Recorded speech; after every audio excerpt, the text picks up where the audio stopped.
Thicker hook right here is going into the orange, and this thin one is going into the pink. All right, let's see which one floats.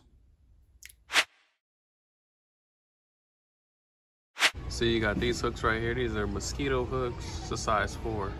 But honestly, these look like it'll be too heavy for whatever bait. These are too big for power bait, in my opinion. I wouldn't use those. Right here. See, same price, size 8. And not only are they small hooks, but they're like mosquito hooks with a very thin wire. So you can look at them side by side. You see the difference? So here you go, 2 different size hooks. They're both small. This is a size 4. You can use that for a drop shot. You can use this for a drop shot. But if you're gonna put a piece of power bait like this, or one of these little pinch worms, that's what was working last time, or any of this power bait, all this is designed to float. It's supposed to float. It's supposed to float.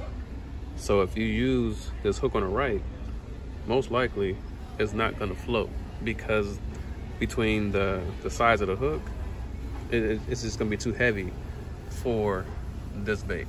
So I will go with the hook on the left, which will allow it to float. But there's also these hooks. Some people like treble hooks. I don't really like dealing with treble hooks. I just rather do a single hook.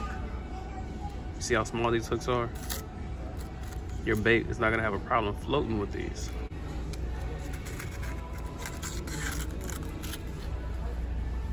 Versus something like this, you might have a problem. So you can just look at the hook compared to the bait. I mean, I don't know that this hook would be too big, but you know, it's bigger than the other ones, and you might have a problem with the bait floating, maybe. So that's what you want to consider when you buying your hooks along with your power bait. You don't want to just buy hooks and buy power bait and think it's just gonna work. And this right here, I've seen people use this type of stuff, and yeah, this is definitely not gonna work for power bait, because bigger hook, you know, will allow you to get better hook penetration, or better chances of hooking up, especially on like a catfish or a trout if they get their mouth on this thing. But the bait is gonna sink to the bottom. Here's some more hooks, you see? These little bitty hooks. That's what people are using for power bait. I think the biggest advice anybody can give or get is you want to have a variety of stuff. So what are these? Earthworms. Nah, I wouldn't go with that. I mean, shit, you know, who knows? You go ahead and try it out. I don't know.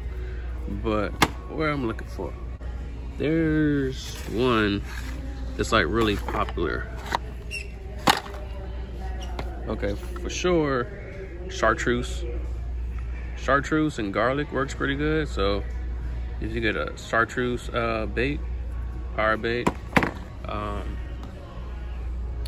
this rainbow one, this works really good. Now, mind you, I don't really use power bait like that, but I know when I was using it, that's kind of the one I went for. But you just kind of want to have a variety. And salmon egg, I don't see salmon egg, but it's right here. So this is an interesting one I haven't seen. Salmon egg glitter. Also kind of like a rainbow color. I think I might get this because I never had this before. I never used it, but salmon egg is a good color. It's a good scent. Salmon egg and garlic. This is usually the color of the salmon egg one that I get, but this is not salmon egg, but it usually looks like this, but it has the salmon egg scent. But salmon egg is a good one. So this is the exact size Brian gave me. We were using that cast egg that was working, and dude, Brian was getting bit left and right. He gave me 2 of these, and I caught, like, well, I hooked up on 3, bang, bang, bang, like right away. So take with that what you will. These hooks that's already kind of little leaders that are already set up for you, that line is really thick most of the time. So I like to tie my own leaders, but you will see these in here, even see the ones with the treble hooks on it. These are all good, small treble hooks and everything, but the line is very thick. So I typically tie my own leaders. So the moral of the story, match your bait with your hook. All right, so check out the size of these two hooks. They're basically the same size, but when you look closer at them, you'll notice the one on the right is thicker than the one on the left. Look at them compared to the mice tail. Just had those in my tackle box, so those are the ones that I'm using. Both very small hooks, and you can fit power bait, which would like to power bait the doe, or a mice tail, or something like this. Something like a pinch worm. This is what was working at Irvine the other day. But anyway, the hook on the left will be lighter than the hook on the right. Thicker hook right here is going into the orange, and this thin one is going into the pink. Let's see which one floats.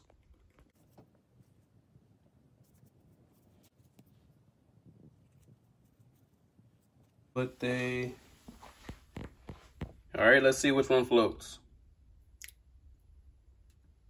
See that? The orange one is trying to float, but the hook is weighing it down, while the pink one is floating on top of the water. Boop.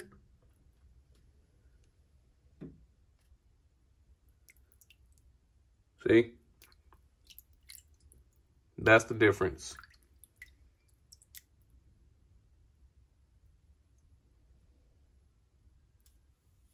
It sinks again. So that's pretty much what your bait's gonna look like. So that's basically how you wanna do it. You wanna make sure your bait is floating.